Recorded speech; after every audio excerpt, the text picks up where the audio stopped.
नमस्कार बच्चों। हमने बात किया था आदिकाल के समय की प्रवृत्तियों के बारे में कि उस समय राजनीतिक परिस्थितियां कैसी थी, सामाजिक, आर्थिक, सांस्कृतिक और साहित्यिक परिस्थितियां कैसी थी।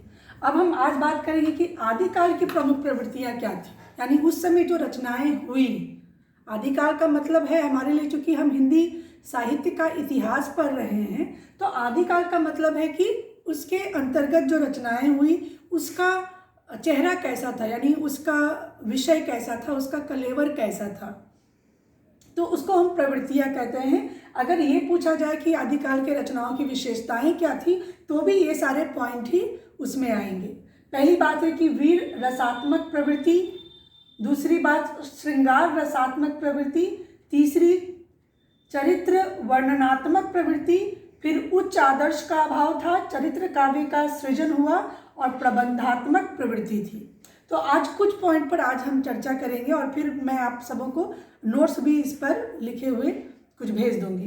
पहली बात है कि वीर रसात्मक प्रवृत्ति, जैसा कि आप लोगों को मैंने बताया कि आदिकाल को वीर गाथा काल भी कहा गया है, और वो इसलिए कहा गया है क्योंकि उस काल में युद्ध बहुत हुआ करते थे। राजा महाराजा अपने अहम को तुष्ट करने के लिए या किसी सुंदरी को प्राप्त करने के लिए या एकता में अभाव होने के कारण उनके बीच काफ़ी युद्ध हुआ करते थे, और इसलिए उस समय की रचनाओं में युद्ध का वर्णन, वीर रसात्मक प्रवृत्ति और वीरता का वर्णन नजर आता है। जो लेखक थे, जो साहित्यकार थे, वो अपने राजाओं की वीरता की बात अपनी रचनाओं में लिखते थे। तो आदिकाल की रचनाओं की एक विशेषता यह रही। दूसरी बात यह है कि श्रृंगार रसात्मक प्रवृत्ति भी थी।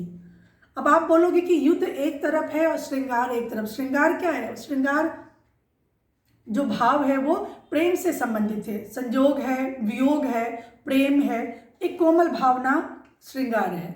तो श्रृंगार कैसे आता है आदिकाल में?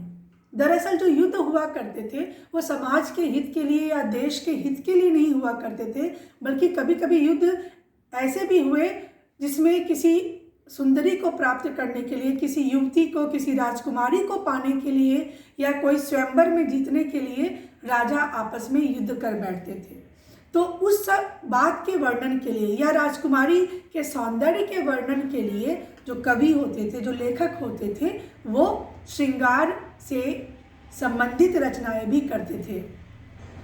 आप सबों ने वो फिल्म देखी होगी पद्मावत। पद्मावत में जो मलिक मोहम्मद जायसी हैं, उन्होंने लिखा है पद्मावत महाकाव्य। उसमें उन्होंने पद्मावत की सुंदरता का वर्णन किया है, नखशिख वर्णन। नखशिख वर्णन मतलब नाखून से लेकर सिर तक के हर अंग का उन्होंने वर्णन किया है। तो इसलिए उस काल में जो कवि थे, जो लेखक थे, जो साहित्यकार थे, वो श्रृंगार से संबंधित रचनाएं भी करते थे ताकि राजा जान पाए। और फिर क्या होता था कि राजा किसी राजकुमारी को पाने के लिए जिद पर अड़ता था और फिर वो युद्ध करता था उस राजकुमारी को प्राप्त करने के लिए। तो कुछ रचनाएं ऐसी भी लिखी गई हैं जिसका उदाहरण है पद्मावत। उसके बाद चरित्र वर्णनात्मक प्रवृत्ति। चरित्र मतलब किसी एक व्यक्ति के चरित्र का वर्णन करना। मैंने बताया था कि इस समय राजा के दरबार में रहते थे कवि लेखक सब, क्योंकि आश्रय प्राप्त करते थे। उनका जो जीविका उनकी जो थी, जो उनका रोजी रोटी जो था, वो राजा की दया से, राजा की कृपा से ही होता था। तो ऐसी परिस्थिति में वो लिखते क्या थे? वो राजा के चरित्र का वर्णन करते थे, राजा की वीरता का वर्णन करते थे, उनकी दयालुता का, उनकी कृपा का, उनका जय घोष करते थे। जो भाट और चारण की तरह जो होता है ना कि राजा की जय हो वाली जो परंपरा थी, उस परंपरा को वो पुष्ट करते थे अपनी लेखनी के माध्यम से। तो उस समय चरित्र के वर्णनात्मक प्रवृत्ति को भी देखा गया है उस समय की रचनाओं में, और इसलिए बहुत सारी रचनाएं जो है, बीजल देव रासो है और बहुत सारी ऐसी रचनाएं जिसमें राजा के नाम से ही वो पुस्तक बनी है, और उसमें सिर्फ राजा की वीरता का, राजा के शौर्य का, उनकी महानता का ही वर्णन किया गया है। उसके बाद है उच्च आदर्श का अभाव।